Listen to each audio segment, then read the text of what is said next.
recognize the people in the region that are going to make the difference.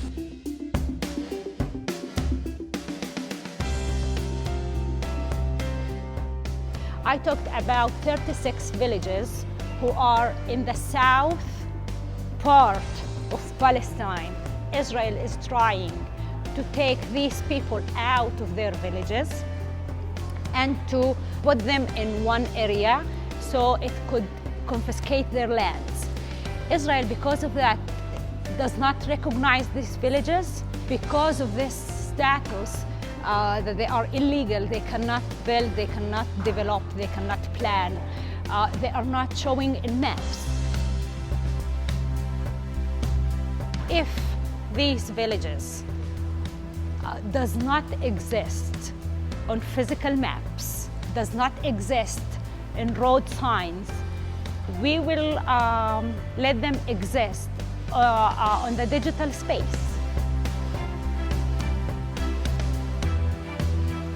So we began with training the population, giving them skills to photograph, to document, and to exhibit their daily life. After that, we took one village and we trained them how to build a website, electronic website. So they have an electronic website with the name of their village, and they are telling their story.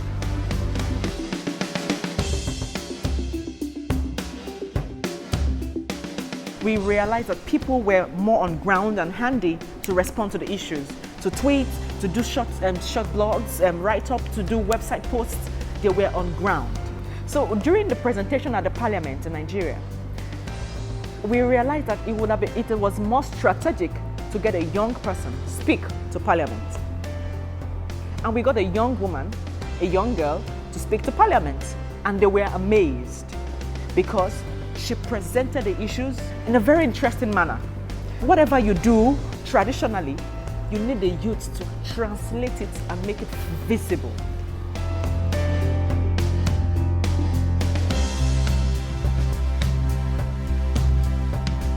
We identify challenges of a disabled person, and our makers find a solution, propose solutions.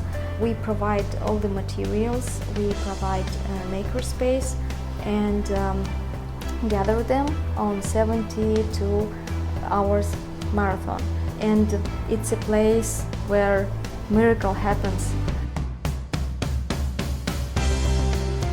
We are using government data so that, using the language of the government to speak to the government and making sure that they do what they promised.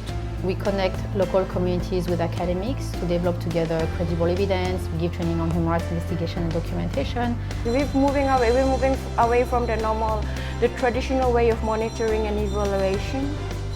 We're also moving away from the traditional ways of getting money to sustain your project.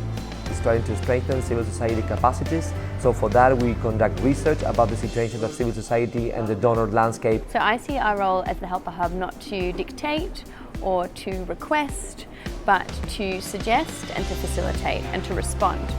What it's doing really is adding value to what already activists are doing on the ground, providing support to activists and giving an opportunity for activists to tap into a huge resource. We are also helping the younger youth who come before us and help us make the world a better place.